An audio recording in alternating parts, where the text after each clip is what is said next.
not gonna get away with this, are we?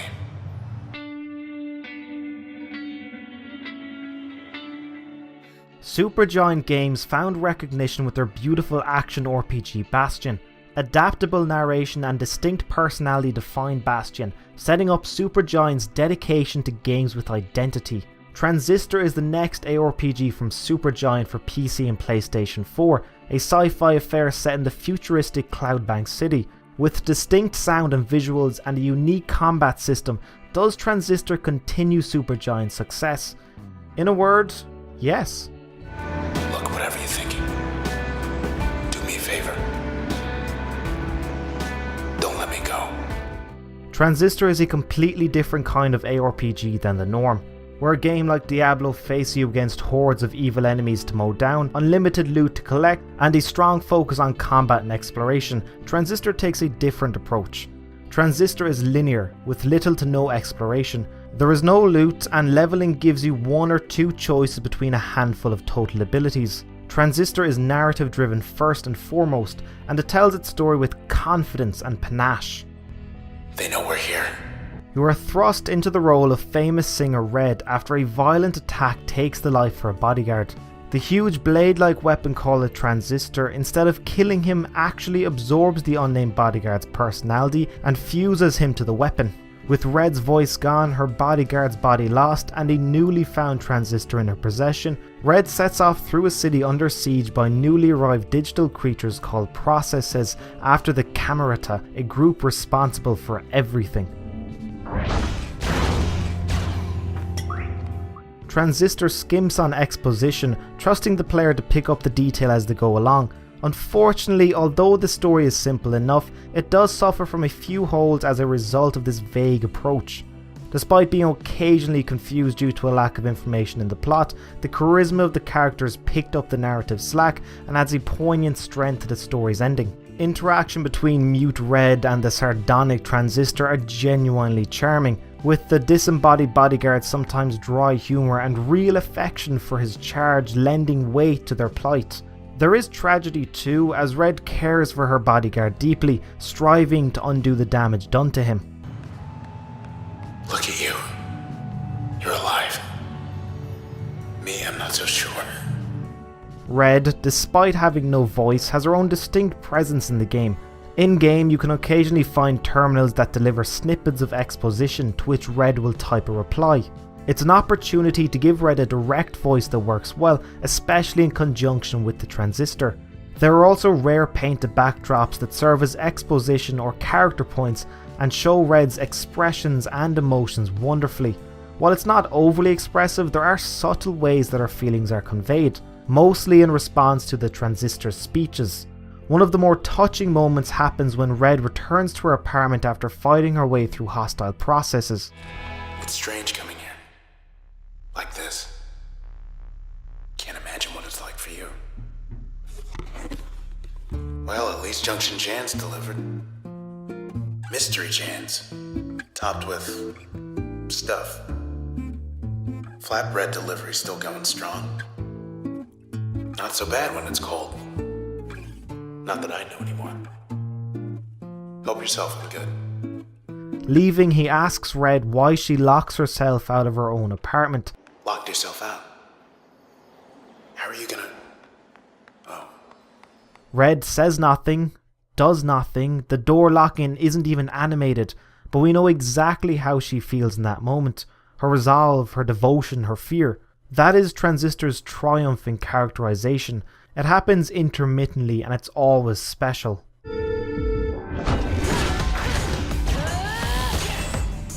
It is, however, the Transistor's show, and its performance and presence tends to take over.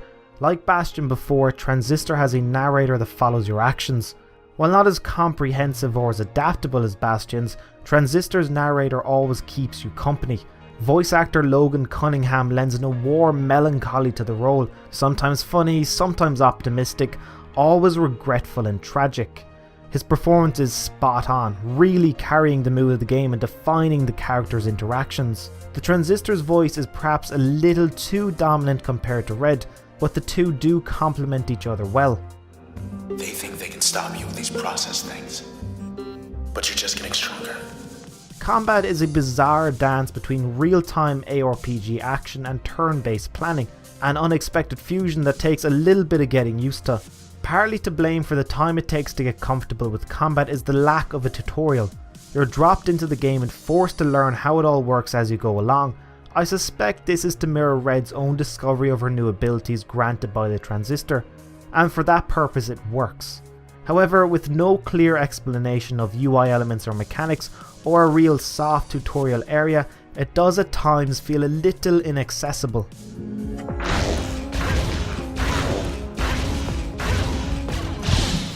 But when it finally clicks in your brain, it really works. You can approach combat two ways, in real time or by freezing time and planning out your turn. Attacks made in real time have no cooldown, but they take time to execute, lack precision and let enemies move around. Using turn freezes time around you, giving you a measure of how much you can perform in the form of a bar at the top of the screen. Each action and movement consumes its own portion of the bar, limiting how much you can do in a given turn. You can use this to plan out which targets you will attack with what abilities and how you will get out again. Unfreezing time executes your attacks immediately, with enemy movement slowing down to a crawl as Red zips around carrying out your orders. It takes time to recharge your turn bar after it empties, and you cannot take normal actions until it's full again. It's strategic, and once you get the hang of it, very satisfying to pull off.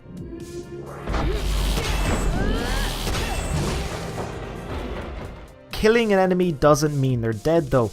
Most process will spawn cells on their death, which is basically a respawn counter. If Red doesn't pick it up in time, that process can come back with full health, forcing you to kill it again. And there's nothing quite like missing picking up a cell by a split second and having to fight that massive tank of a jerk all over again. They were waiting. Thought we make good time too. Attack elements are where the leveling up and character customization elements of the ARPG genre come in. As Red levels up, she gains access to abilities called functions. These functions have three purposes.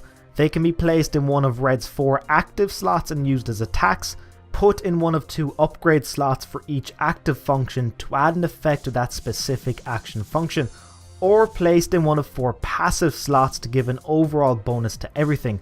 Got that? 4 active slots, each of which can be upgraded twice, and 4 passive slots. It's a very flexible system, one that encourages mixing and matching abilities as well as planning ahead. Get ready to get jumped.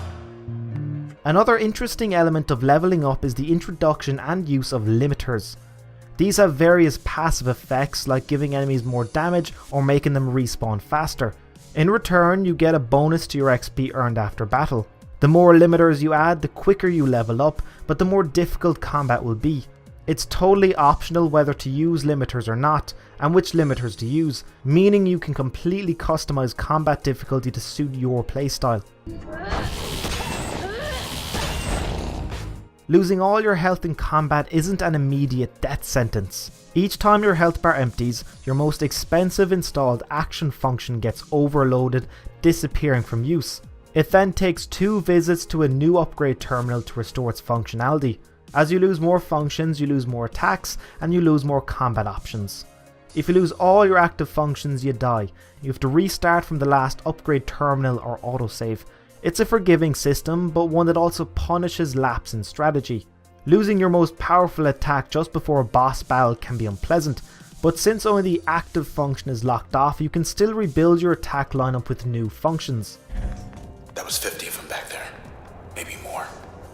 Aside from the gameplay elements of functions, each one also has an important expository role too. Every function is a character or the remnant of a character. The more you use one, the more information and background on the people of Cloudbank City you'll be able to access. It's a compelling touch, one that adds personality and character to otherwise emotionless things, improving the story and adding richness to the world. Hey Mr. Moyle, you in there? Every now and then, accessible through occasional back doors, you get the opportunity to visit a secret respite to relax and take on challenge rooms. A surreal beach tree house closed space offers you a hammock in which to chew the scenery, mull ideas and generally chill. Aside from the aforementioned hammock and a pet dog and beach ball to fiddle around with. The two most interesting features are the jukebox and a variety of challenge rooms. Anywhere in the room you can change the background track to whatever you fancy. Tracks are earned by completing challenges, which are accessed through doors in the tree. Challenges take on a small but interesting range of objectives: survive for a set time, eliminate enemies as fast as possible, beat a number of waves of enemies, and my favourite, destroy all the foes in one turn. That's enough of that. Transistor boasts a unique visual identity. Strong, bold colours, modern, clean blocks and lines impress upon the player, filling the screen up with lovely, lovely pictures. It's incredibly stylish and beautiful, taking the almost painterly approach of Bastion and adapting it to the modern futuristic setting. Static painted scenes are rendered in confident brushstrokes, showing just how pants-droppingly talented the Supergiant art team is. As a form of virtual tourism in a future modern utopia, Transistor is masterful, and it knows it, giving you ample time to eat up the scenery. Instead of interrupting the flow of the game, gawking at the pretty scenery becomes a main feature, and one that fits perfectly with the contemplative mood of the game. Unfortunately, some UI elements are confusing. The game doesn't easily distinguish between when activating something will give you a nice reflective moment or will move you to the next area, never to return. I missed out on some side content inadvertently by activating the wrong thing before I was done exploring, thinking it wouldn't move me on. Wish we could just sit and watch the world go by. Transistor lives for its music. It's amazing, jazzy, relaxed and beautiful. It follows you everywhere, scoring your journey through the city of Cloudbank. Gentle and supportive for the most part, it occasionally ramps up a little during combat, with the drum beats and harder edges becoming more apparent. Activating turn will bring down the track and bring Red's humming to the fore, outlining that this is her time. A vast selection of music tracks can be accessed from the Secret Room's Jukebox too after they've been unlocked, giving you a place to chill and listen to the fabulous music. Red herself occasionally utters a series of expressive sighs and gasps, giving her vocal presence. The most beautiful music is reserved for Red's vocal tracks, which sometimes plays during flashback or story segments. Ashley Barrett's vocals are truly wonderful, soaring where appropriate but mostly laying down a soft, seductive melody. As a unique feature, Transistor gives you a button solely dedicated to humming. Hold the button and you'll hear Red hum along with the background track.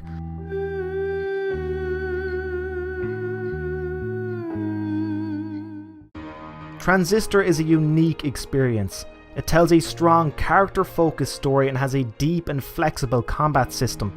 But it is also an aesthetic experience, a walk-through art exhibit that feeds your eyes and ears at your leisure. It feels like Transistor was made to look at and listen to, just as much as it was made to play and tell a story.